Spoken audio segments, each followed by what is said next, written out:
Hi, welcome to Messier Peace Theater. I'm your host, Mike Messier. On this episode, we have another actress from the series that we're doing here. Her name is Kathy Lashay Berenson. Kathy, did I say everything correctly? Hi, Mike, you did. You got it right. And I'm really happy to be working with you again because we have worked together in the past.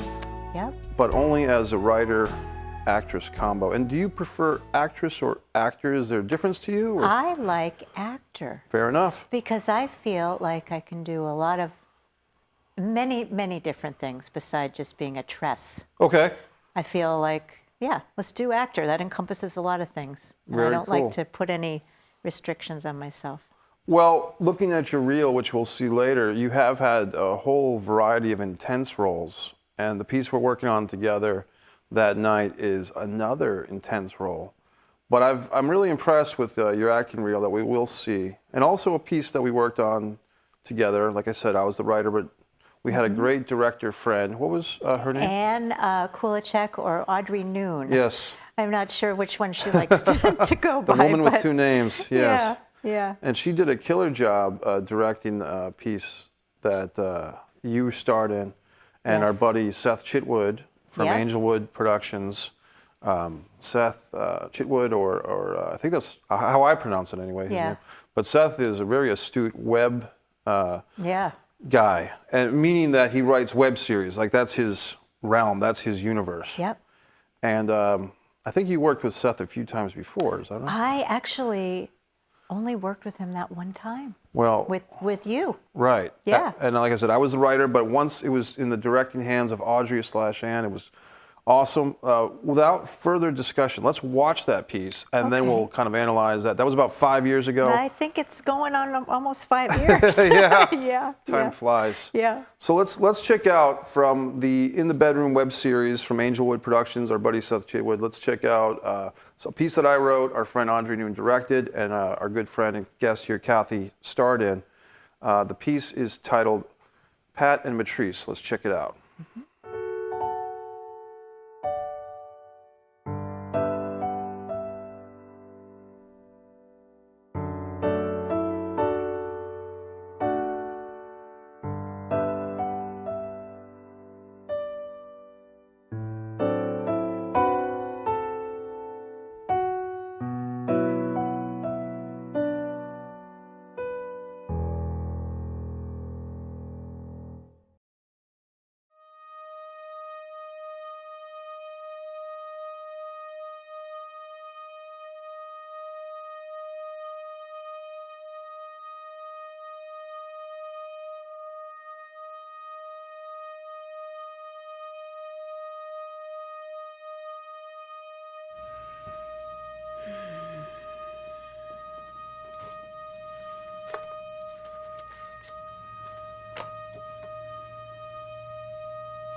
Take that as a sign. Of what? You shouldn't smoke.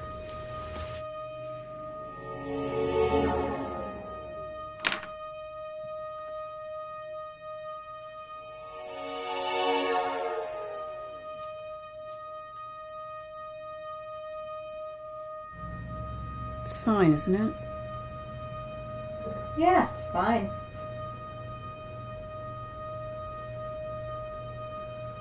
What is? It.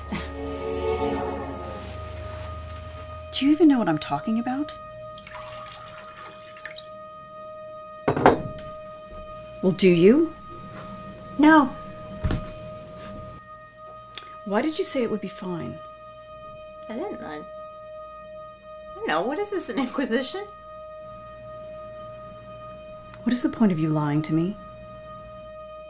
I did not. Surely you did. I said it was fine because I just wanted to shut you up. This is painful. What? Your malice. Oh, come on. You're always saying that. There's no malice involved. It's just that you're so trying to annoying the way you lie to me. It's just so annoying, you know that? Deceptive. Okay, fine. I'm deceptive. I'm also smart, and I vote Republican. You're not smart. I am smarter than you.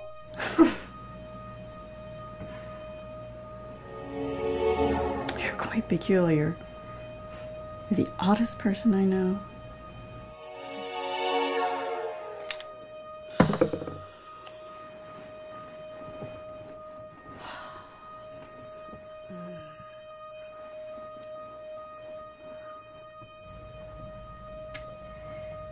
And is this where you stand on the issue?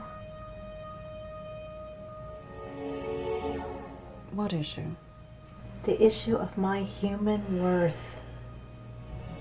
No. That's not in question. Why not?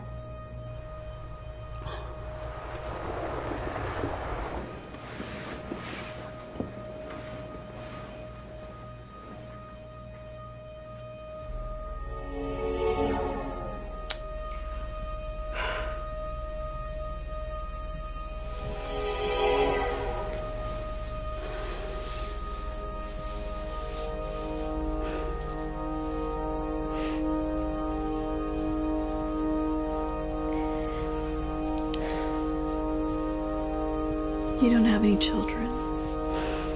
You don't need to have human worth.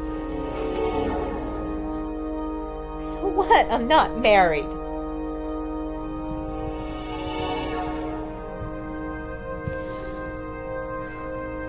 Exactly.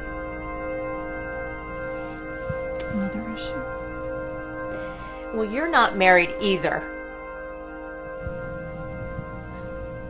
I'm younger. And divorced. Let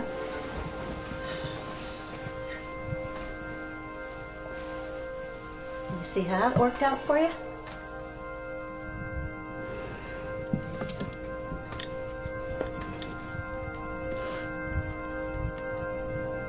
I had 5 good years and 1 good child. Child who's dead? In the grave?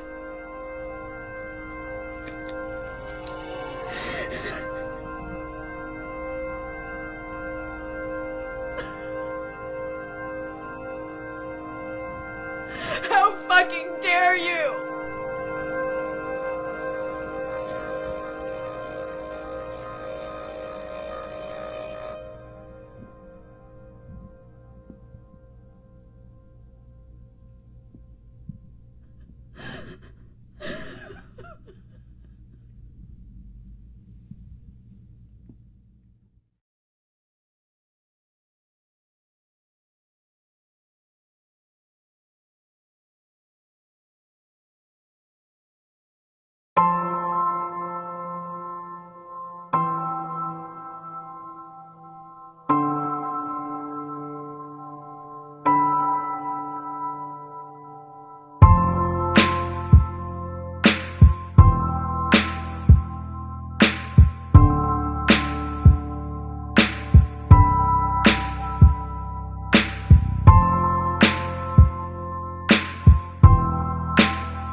What you just saw was Pat and Matrice from the In the Bedroom web series by a good friend of me and my guests, Seth Chitwood produced, and Kathy. That was a great team. I mean, you were outstanding. Natasha, your co-star. Yeah. And tell us about that experience a little bit, because this was a web series that had a whole lot of people involved. And Seth, like 3 or 4 months before he pulled the trigger on this thing, called me. Yeah. I don't know why he asked me for Okay. advice, but he's like, I'm going to do, and I said, man, I said, good luck. I said, there's going to be a lot of egos in this thing, not our piece specifically, but the Right. whole expansive web series had like 100 people involved. Yeah. But he pulled it off, and I think a reason why it did is because he was able to put people in teams like you and Natasha and Audrey, Yeah. teams that could really work well together. And from what I understand, you guys filmed in kind of a sketchy hotel or a motel. Like, Kind of. Yeah, you had to like vacuum the blood off the dead bodies in there. Tell me about it. That was really sketchy. I mean, that was beyond sketchy, but it was really cool because, I mean, that set the tone for the whole thing. Right. I mean, it was a no-tell motel, I Right. think what we call it. Yeah. And I think the lock on the door was actually broken. Oh, boy. And I mean, there was a lot of weird, sketchy things, but we were safe. Right. But that room really lent itself to the whole thing, and it was a character in itself. That Yeah. room. Route 666. Yeah. We had to clean it up a little bit Yeah. before we started filming. 'Cause, We'll you know, knock the blood and guts off the bed for you. A little edgy, but but it really did set the tone, and I really felt the relationship Yeah. between Pat and Matrice. It was a very deep relationship, and the audience could kind of have their own take on what was actually happening Right. between the two of them. And I had my own little backstory kind of put in there, so I had a lot of secrets that I think came out in my performance. You know, when I wrote that piece, I wrote it trying to do something that was non-gender specific. So it could be 2 men, 2 women, Yeah. a man and a woman. And as we were kind of dividing up the scripts and casting and making opportunities for people, I think the reason why it became a 2-woman piece is because some of the other scripts had more men than women. Yeah. And there was actually more of talented actresses available, or female actors available Yep. for the series in general. So kind of, I just said, hey, why don't we make this a double Yeah. woman piece? Yeah. I think it couldn't have come out any better in my book. And I love the whole thing. And I really liked the music that, you know, a lot of times that type of daunting sound effect might get tiresome. But for this, because it's a short, and then because you start very tense and you end even tenser. I really enjoyed what Audrey, yourself, Natasha, Seth, and whoever else worked on that piece Yeah. really. And as a writer, you know, sometimes you write something, if other people direct it or produce it, you don't know what's going to happen. Yeah. You know, Yeah. and you can see something decay or turn to junk. But with this, quite the opposite. So I was very happy with it. I am glad, because I was very happy with it too. In the beginning, I thought, well, what's this all about? You know, and as I did my investigative work in creating the character, I found some really interesting things in myself that I was able to bring to Matrice, Right. which I think really came across. One thing that I liked was that both actors had, for lack of a better term, props or addictions. One of you is kind of smoking, the other one's drinking. Was that part of your process, like how to approach these type of outside influences that maybe the characters are caught up in this haze of cigarettes and alcohol, so to speak? Well, I've been through a lot of that myself in my life, you know, and so I could bring some of that to the character. Not that I was an addict, but you know, I did my fair share of partying and drinking and Sure. smoking and all of that stuff. So that was in me already, and I could just let more of that out. And also the relationship. I felt that, you know, we were quite close. Right. And I was supplying her with the things that she needed to keep her there for me. Right. I mean, it's pretty intense relationship, but that's kind of how I went about it. And then it kind of evolved as, you know, when you get on set, sometimes you find some surprises that you don't know are there or are going to happen. And I found that actually when we were actually filming it, that I had certain emotional things that came up for me that was like, oh, wow, where did that come from? Was it like a substitution thing? Like, were you using the character that you're playing with Natasha as Pat and Patrice? Were there parts of the dialogue or the relationship or certain moments of looking at each other that were what they call substitutions from your real life experiences? Not intentionally. Okay. But in those moments, little things came to the surface, and I thought, oh, that's coming from that experience that I had in my life. I didn't plan any of that, though, initially. I just let it happen organically. When you approach something like this, Kathy, do you take a script, do you print it up, do you do like writing exercises, do you read lines with a friend or a family member? And I know every case is different, of course. Yeah. But is there a general kind of go-to series of exercises or approaches you take when you develop a character? I read it. I read it hundreds of times, and I start to come up with little clues to the character and what's happening. I don't make any initial notes on that at first. I just read it a lot, and then things start to bubble up, and then I start to make notes. Yes. And for me, I feel like it's a pretty organic process because there's a part of me in every character that I play. Right. But as far as that goes, I think it's just like reading it and reading it and reading it. I want to take a look now at your acting reel. It's only about a minute, but I think it's good because the last couple of years I've been hearing that casting directors, studios, what have you, they're looking for acting reels to be a minute or less. So you're right on the money with that. We don't want to bore them. They're very busy people. Yeah. And I think they can get a sense right off the bat without seeing a 2 or 3 minute reel. Well, let's check out your acting reel right now. Okay, so Sounds our good. guest, Kathy Lashay Berenson, we're going to check out her acting reel right now on Messier Peace Theater. We're just talking, right? Yes, Mary, we're just You talking. want me to tell you the truth? That's all I've ever asked, Marion. Okay, he kissed me. Does that satisfy you? It's in business. You cannot keep throwing that back on him or me. Annie?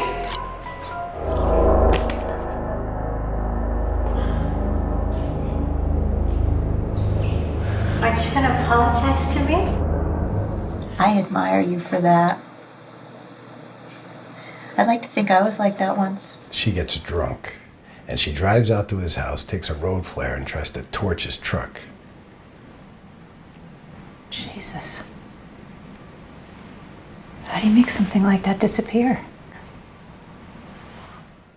What do you feel? I have my own opinions, but when you see your acting reel like that, what comes to your mind? What are the emotions or the thoughts? I want to see more. Okay, I good. want to see more. Just watching it this minute made me think that. I thought, oh, what's going to happen? Right. Of the pieces? Of each piece. Okay. And I'm very critical Right. of my work, but I thought, yeah, I'd like to see what's going to happen next in this scene. Yeah. And what's going to happen with she just killed this woman. What's going to happen? So I think having a reel of that length to draw people in to say, gee, maybe I want to see her for this role. Do something else. Let's call her in to see what else we can find out in the audition process. Did you edit the reel yourself, or did you have a friend? I did not. Okay. I have tried to do that. Yeah, I'm not an editor either. It takes so much time and energy. I had a great friend, an actor, Ian Lyons, did my reel. I'm not familiar with Ian, but Does a fantastic job. well, he did do a great job. So credit to Ian if he's out there watching, as he should be. And is he Boston area? He's Basically New York. Okay. Yeah. Okay. Yeah. So what I did exactly what I don't like to do, which is compare an actor to another actor, but I couldn't help it. I had a couple of comparisons in a good way. Okay. With The Knife Stab, it always goes back to Fatal Attraction for me as a youth seeing that movie and sneaking into the theater. Wasn't supposed to see it. I was supposed to go see Dirty Dancing, but I went to see Fatal Attraction. And thinking of Glenn Close and The Rabbit and everything. Oh, yeah. Michael Douglas and what a great movie. But I had a really nice moment there in a dark way of that knife stab with the young lady, and it really brought shades of Glenn Close and Fatal Attraction. And then the second comparison, there was a moment, a couple of clips later, where you just had a really nice, it was an intense, but it was a nice cropping of the camera and lighting. And it reminded me, I want to say the actress's name is Mary Steenburgen. Oh, yes. Ted Danson's I significant love other. her. Yeah, she's done some good stuff on Curb Your Enthusiasm in the last 10 years or so as a comedy. But she was all over the place for a while. I think she was in the movie Philadelphia with Tom Hanks as one of the lawyers, if I'm not mistaken. I believe so, yes. I think so, but I could be wrong. Yeah. But you had a couple of moments. I was like, oh yeah, because and like I said, I hate to compare actors to other actors, but sometimes it happens as a natural thing. Yeah. Well, that's a compliment. Oh yeah. Wow. Thanks. Totally. Yeah. Well, I'm very excited about the project we're working on together that night. We've got you, we've got Bradley Rhodes, who's in the wings now for his interview later on the show, and then we had Mary Beth Paul, who was. And when I thought about the people I wanted to put together in this thing, I really was like, wow, this is really going to be a trio here. This is really going to be a good project. Yeah, I think we've got some talented folks. Yeah.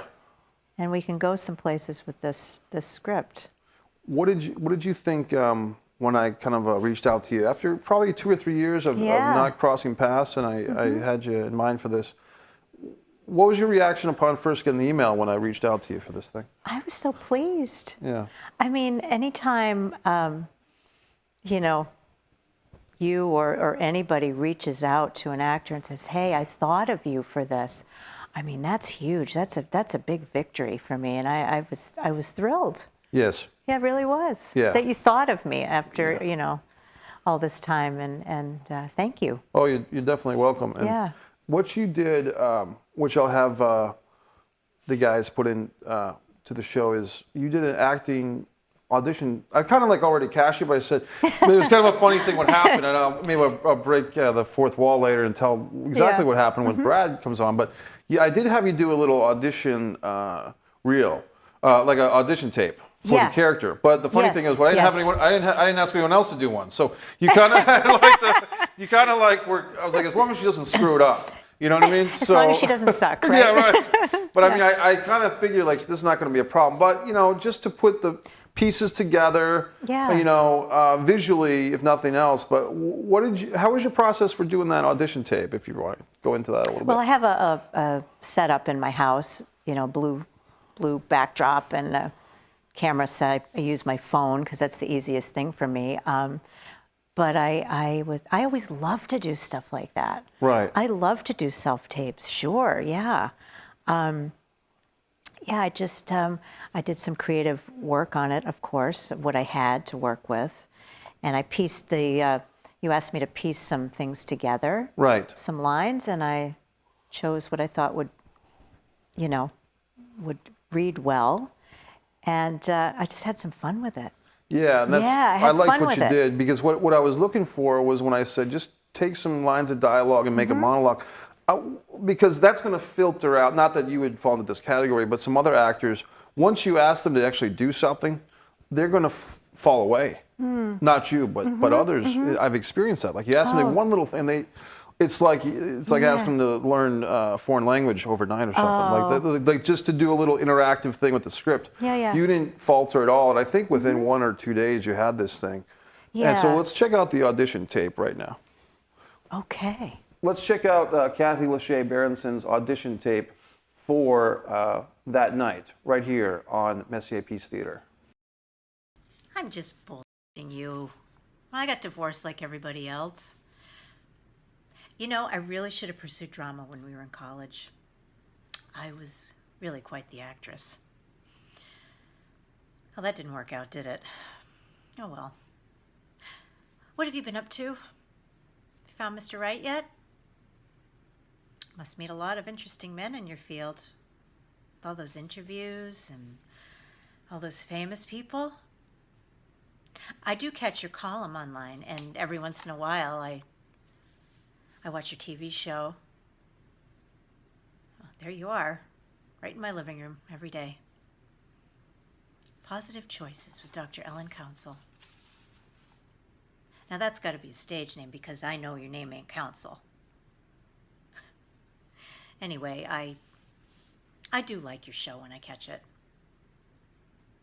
Must keep you really busy. I bet there's a lot of money in what you're doing. So Kathy, that was your audition tape. Sorry for the hard comeback here, but That's okay. I was excited because I really liked that audition tape, and I just said, okay, no more auditions. I don't have to reach out to anybody else because, you know, being around the area as long as I have, you know, sometimes you want to do something where you reach out to everybody and here's a big audition and go to Facebook and answer a bunch of questions, and other times you just get sick of that process and you're like, okay, I know this person's going to be great for this. I know this person will be great. Let me just, you know, facilitate this thing. As your experience as an actor in the New England area, what's some of your tips or suggestions for maybe people that are coming up? Should they do a lot of online networking? Should they do a lot of in-person networking? Should they take certain classes? What do you think? Well, I'm always working on my craft. I have done so many classes, and I continue to constantly take classes. Right now, I take class in New York because you never learn everything. There's so much to learn about yourself and the craft. And for younger people who are just starting, classes. Right. Really, take classes. Don't worry about networking right away. Just, I mean, you gotta get in there and find out what it's all about, and find out about yourself, really, because acting is all about, you know, shedding your skin, and you've got to be comfortable in your skin to be able to, you know, play believable characters. Right. So I would say lots of classes. And I think that's great knowledge and insight from you. And as an acting coach, I appreciate you saying that. And I was also impressed just now. You said you're going to New York. Yeah. And to me, not that, you know, New York or LA are the be-all end-all, but it shows commitment on your part. Yeah. And sacrifice, and then you're taking, whether it's you're driving yourself, taking a bus or a train, however you're getting from, you know, the Boston, Cambridge area to New York. What's that process like? Do you drive yourself? What do you do? This particular, I work with a coach out of London, and this will be the 4th time I've seen him. It's a week long. So drive down. It's a week long. I mean, it's from 10 to 6 every day. Wow. And it's intense, man. Yeah. And it's great. But driving down is what I do. That's intense. Yeah, it's great though. When's that going to be? That's the end of June. Okay. Yeah, the end of June for, I think it's 6 days. That is intense. And are you going to stay in New York the whole week? Okay. Yeah, it's it's great, but it's grueling because, I mean, you're in that class from 10 to 6 with an hour break, and you're going at it. Reminds me of kind of a film acting, directing class I took with a guy named Barry Primus up in Maine. And Barry was kind of my own personal guru of acting. He had worked as a peer with Uta Hagen, I believe. Not even as her student, but like he was her friend. Wow. You know, and Barry was the first director for a film by Tribeca Studios, like the first film that they released, which I think was in 1992, called Mistress. And Barry was the director of that, and he directed De Niro and Christopher Walken, and he was in, I think, Martin Scorsese's second film, which was titled Boxcar Bertha. This guy, Barry, my acting teacher, was like the star of it with Barbara Hershey. So, I mean, talk about a resume. And to this day, you know, a movie came out 7 or 8 years ago, Righteous Kill, with De Niro and Pacino. And I remember being at the film acting class in Maine, and Barry's like, oh yeah, I want to be in this De Niro and Pacino, but he doesn't call him, he's like Bobby and Al, you know? Yeah, exactly. And he's got this scene where he's like the police investigator investigating those two guys. And it's like, you know, So it's always good to kind of associate and learn from people who've been around the block, so to speak. Yeah, and I've maxed myself out in Boston. I've taken, I think, Right. every class that there was, and is. So, just expanding. It's all about expansion and, moving forward. And, whatever happens, we'll see. We have a couple of headshots of your acting experiences, like Okay. different roles that you've Yeah, taken on. yeah. Let's take a look at Kathy's headshots at this time. Let's see if we can get those up. These are now. What's this? This is a set of a short or a feature film. Oh yeah, this was a feature film. This was called The Immigrant. It's a great film. That's the director on the left. It's based on a Bosnian. She's from Bosnia, and it's about a young girl who comes to the U.S. In search of, the pot of gold. Right. And I actually play the lawyer. She's cleaning the office that I work in, and I've taken her under my wing and trying to help her out to figure out where she might want to go with her life. And I actually she reached out to me via New England Actor, and I did a Skype interview, and she hired me for this, and it was a great part. Nice. I really loved it. So that was on the set. Yeah. I like that painting in the background too. It was very colorful. Yeah. Did a take nice job on that. Yeah. Let's take a look at the next photograph if we can. Okay, I like this picture too. Okay, What's this is the same character. This is Karen, and she's giving Yasmina, the young Bosnian girl, some words of wisdom. Right. And I think that comes across in that photo pretty well. It looks like kind of like if you didn't know what it was from, you'd think it was like a weekly lawyer show or something. Like Well, yeah. investigative. I tend to get those kinds of things. Yeah, that's cool. Let's see what we have next. And here we go. And this is kind of your promo pic. And Yes. I did a little. I'm not sure. Do you remember who took this headshot for you?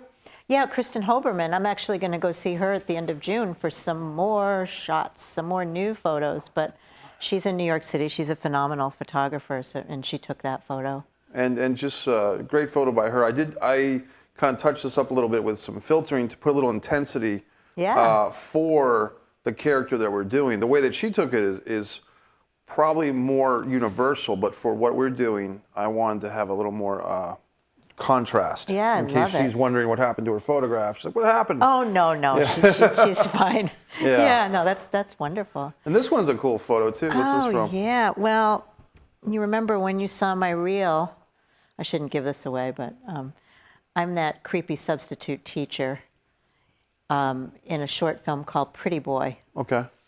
Actually, I was a killer. Oh, wow. Oh, you did give it away. All right. I did. Oh, well, that's okay. And who would you work on with that? That was actually a great crew of Emerson students. I love working with students because I loved lending my expertise to them. These young kids who are starting out and they have so much talent. So I often lend my talents to students, Emerson BU. Yes. And so that was one of their projects, which ended up winning a couple of awards. Are you getting those through Carolyn Pickman and CP Casting? Actually, I worked with Carolyn and BU over the spring. Okay. I worked at the BU Actors Lab, and that was terrific. I see her, she puts up the post that the students need actors, and it is a great opportunity that I would encourage people to investigate because what people may not realize is, I'm going to go do this student film. No, you see, first of all, you're almost guaranteed that the film is going to be finished because the students need to get their grades. So they're, quite literally, their future depends on them doing a good job. Yeah. And finishing. And to be quite honest, and in my younger days, I might have been the victim of this as well, or the perpetrator of not finishing stuff. You have some great idea. Yeah. Maybe even get some people. You get a camera. You film a couple. And then it's so frustrating. Yeah. When you have projects that don't get finished. And I really have a word that I like to try to apply to myself as much as possible, which is be a finisher. Yeah. And these kids, They are finishers. they got to be finishers. Oh, yeah. You know? In a timely fashion. Right. Yeah. Right. So I never say never. It's got to be the right role. It's got to be something that jumps out at me like that was, because I love those edgy, these edgy women. But yeah, no, I don't say no to these things because it's fun for me, and it's fun for me to work with these kids, and it's a creative process, and I love the creative process. So, Speaking of the creative process, because it's funny, you and I have worked together now, and this is the second time, but we haven't really been in the same place at the same time. No, we haven't. So I don't know too much about you. For instance, for some reason I'm thinking, did you ever sing or play a musical instrument or do dance? Did you ever do anything in those type of art realms or what? Well, I am a dancer. I've danced for longer than I've been acting, and which brings me to the point of movement for actors. Everybody should be taking dance classes and movement classes if they're an actor. I do ballet, I do improv dance, I do modern. Last night I did Bollywood. Interesting. Whatever floats my boat that particular day. And I also do a meditation and Qigong practice every morning. So, but movement for actors, yes. And I was a dancer, so I did a lot of performing and, yeah. You're going to have to tell me what Qigong is. I'm thinking of Tai Chi, or I'm thinking of yoga. It is. It's like, it's a form of Tai Chi. Okay. Yeah, it's a moving meditation, as is in simple terms, using your chi, your energy, to be fluid and in your movements and in your mind and your body. It's so easy to get stressed out these days. Yeah. And especially living in New England where you drive for 5 feet, you hit a pothole or a porcupine or a coywolf or your neighbor's cat. Who knows? Yeah. I'm making this stuff up. Don't get sad. But how do you, is doing the, how's it pronounced again? The Qigong. Qigong is every morning. Do you do that in your home? Do you go In my outside? home. Oh, wow. I do a 10-minute meditation. That's the first thing I do when I get out of bed. Right. And then I write. I mentioned I write also my morning pages. Tell me about this. Is this a journal or a book? This is something my acting coach recommended that I do. It's 3 pages of stream of consciousness writing, whatever comes to your mind, and I do that every morning as well. I forgot that. So it's a whole little process, a ritual that I have in the morning that keeps me grounded, it keeps me open, it keeps me, little things, big things, they don't affect me like they used to. And it's helpful.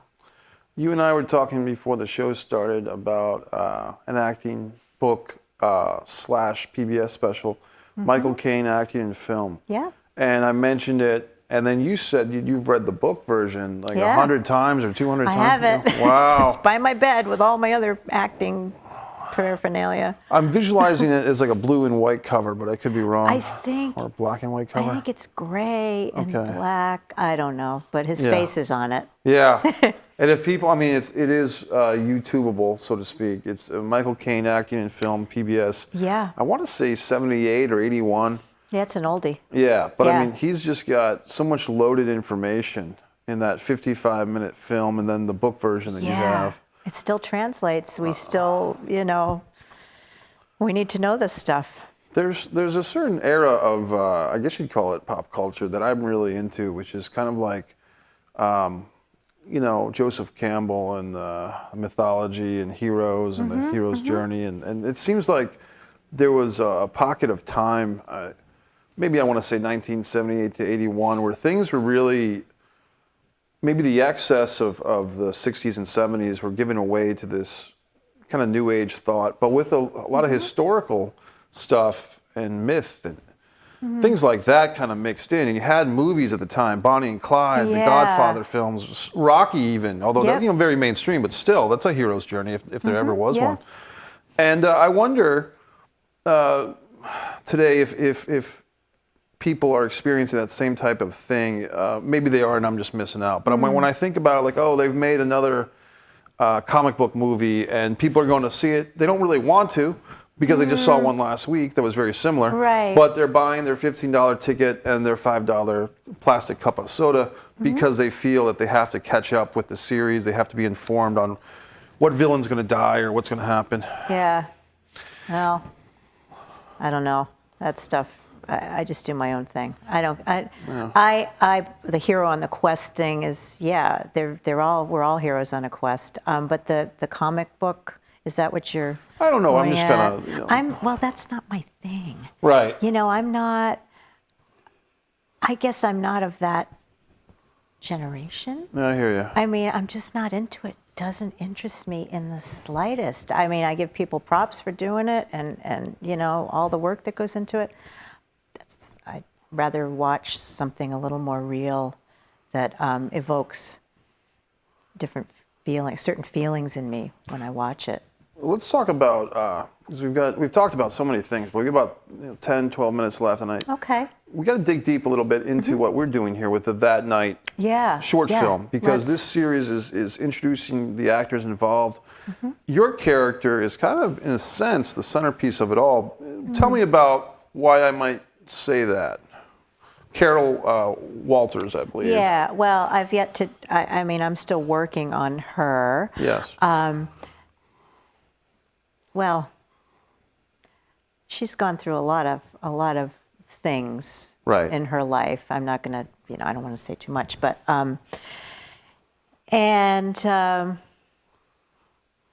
wow, yeah, I'm processing this right now. I maybe come back to this because I just I'm kind of bubbling away inside about. I think my thoughts on this. Well, I think I'll speak on the piece a little bit. What I'm trying to do with That Night is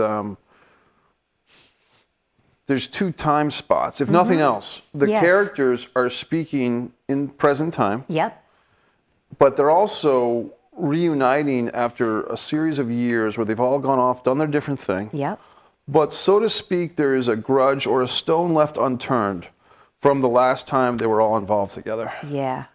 Yeah. And I wanted to explore in the writing of this, how long can you hold a grudge and how deeply can you hold it? You know what I mean? And I think pretty dark. I think pretty strong and pretty deep for a lot of people. Yeah, you know? I think so too. You've got me thinking now. How long can you be pissed off about something? And for me, the answer is quite some time. Yeah. Because when I think about my own life, there are things that happened to me as a kid that I'm still angry about. Yeah. And I wonder if other people are like that too. If that's a universal thing, and maybe it's not. I don't know. Well, I know personally. I was one of those people that tended to hold grudges, but since I've done a lot of personal work with myself and the meditation and all of that stuff, I find that that's dropping away now. But I used to be one of those people. I was like, nope, you did that to me. Never going to talk to you again. You're out of here. Yeah. But I relate to that. You're done. And I was bad. Yeah. But we're gonna go a little deep with this character. I've yet to find all of that yet, but it's gonna be fun. When social media, especially our good buddy Facebook, popped in, and you'd see these friend suggestions. Yeah. And it's like so you went to high school, say, with 5 or 10 people, and then those 5 or 10 people that you're friends with now on Facebook are also friends with such and such. That you went to high school with, but you and that person weren't friends with. In fact, maybe that person screwed you over. And I remember reaching out to some of the people that screwed me over. Hey, you remember what a jerk you were? Yeah. And having these kind of messages that I'm thinking, this is pretty weird. Like this thing where we're high school, elementary school, college, whatever it is, we're separated from some of these people. Yep. You would think that you would keep up to date with the people you really cared about. Like, oh, here's my 5 friends from college I really care about. But now you have this online platform at the touch of your fingertips where you're saying, oh, here's the girl that rejected me. Here's the, the football player that punched me in the face at the keg party. All these wonderful jerks that you hate. Yeah. And they're all right there in front of you. And it makes the world bigger yet smaller in some weird, bizarre way. Yeah. And not that that's really, our piece has nothing to do with social media except for these characters have kind of kept in touch with each other through the media. Yeah. One character has kind of seen the other character on television, Oh, for yeah. instance. So Yep. there's a lack of balance.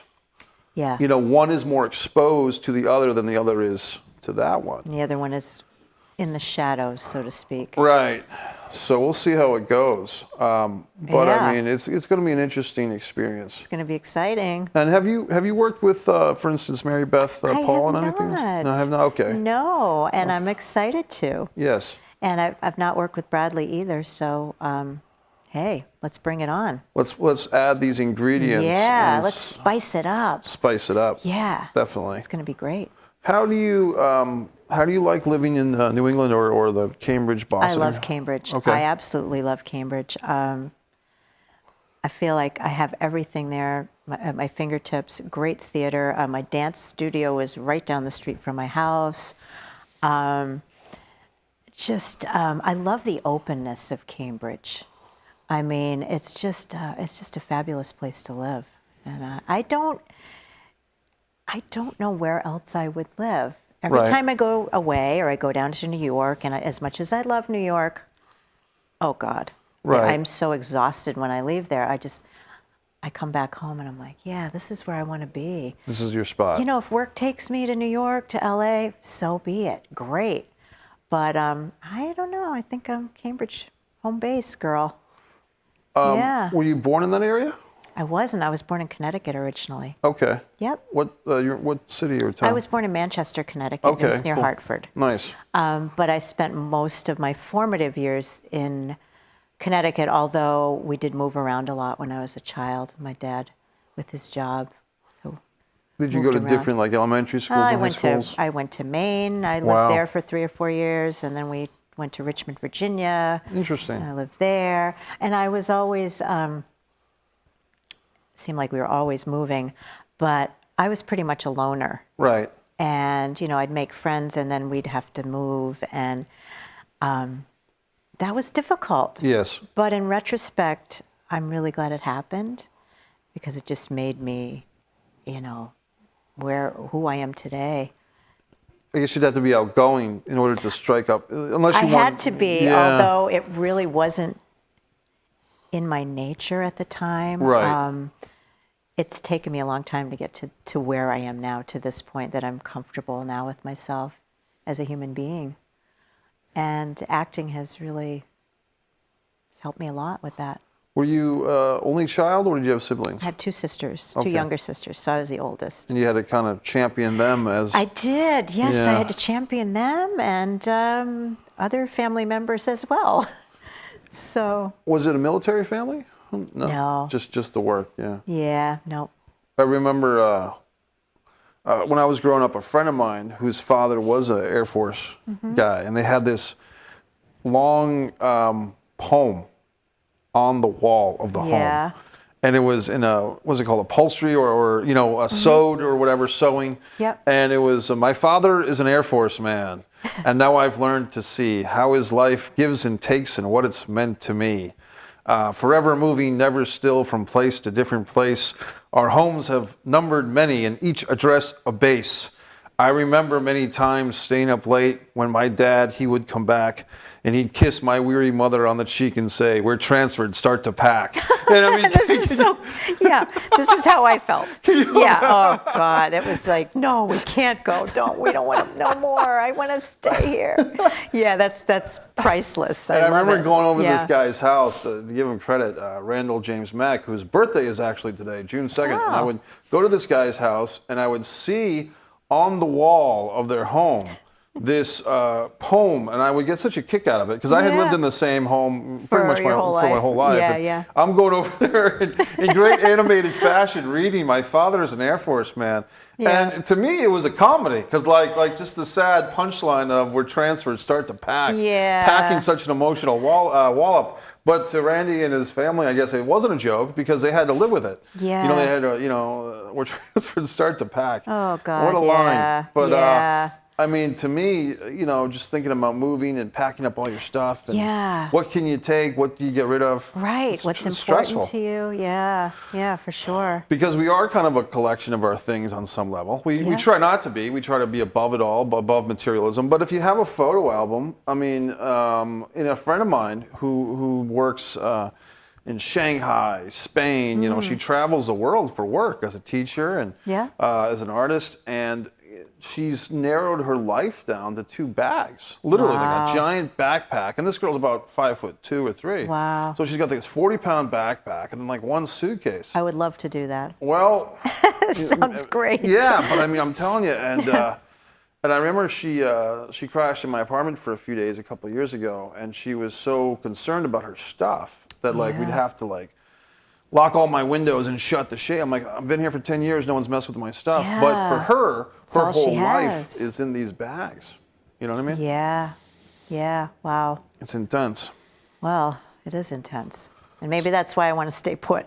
Well, You know? I mean, the thing, everyone's different. So if you and your husband are very happy in Cambridge, Yeah. and that's the way that's good. And there is Yeah. work coming to New England. And well, I will work wherever. I mean, if I get hired in New York, I'll be there in a heartbeat. Right. So I don't have any qualms about that.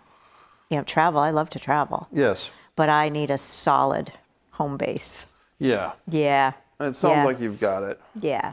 Sounds very Yeah. good. Yeah. Is there anything else happening for you as we go from spring to summer of 2019? Any other projects or events Well, happening? I had a lot of victories this first half of the year, personal victories. One of which, and people may not think it's a victory, but I do. I was asked to read for my first co-star role for a TV show. Oh, that's awesome. This a couple months ago. I received the invitation to audition through one of the casting directors who knows me very well. And it was a 6-page audition. Wow. And I got it 2 days before the audition, and I did my work on it, and I got to tell you, I felt like $1 million. That's great. I didn't get the role, but I never expect to. Right. So I didn't have any, I just went and did my work and left there feeling like $1 million. That's great. And good for you for sharing that, because a lot of times actors especially, it's such a business of perpetual rejection that seeing the power of having a great audition, because there's nothing bad coming from a great audition or even a good audition. Oh, and that's why I keep getting called in, Right. because now they know, after they've known me for 8 years now, these casting directors, and they've seen how I've progressed over the years and all the work that I've done. And now they know that I can do the role. Right. So that for me is huge. That is huge. Yeah. And I had, as an actor myself, an audition last week, and I came out there, I analyzed it, and I'm like, you know what? I think I was in the moment. Yeah. I think I broke it down to 3 things. The moment of the audition, the process before, Yep. and the look. And I said, of the 3, I don't think I really look like the role. Like, I think like I could, but I don't think I really do. But what do they want? Well, who knows? Who But I knows, said right? if I was casting this general, I'd cast my buddy William Dekoff in this thing. Okay, yep. Ex-military guy. Yep, But I'm yep. thinking, I'd still like to do it. Sure. And I didn't tell Dekoff about the audition, so I got that over him because he wasn't there. But we're wrapping this up, and I just want to say, time does fly. Messier Peace Theater, Episode 2, and Kathy Lashay Berenson, such a pleasure to get to know you better as we start this project of that night. And I want to thank you for being on board, and thanks Oh my for coming gosh, to I'm the studio. so excited. Thank you so much, Mike. Thank it was you, Kathy. a pleasure. Great to have you with us. Thank you. Thanks for watching Episode 2 of Messier Peace Theater with our guest, Kathy Lashay Berenson, who will be playing Kathy Walters in the piece. We look forward to seeing you more on Messier Peace Theater.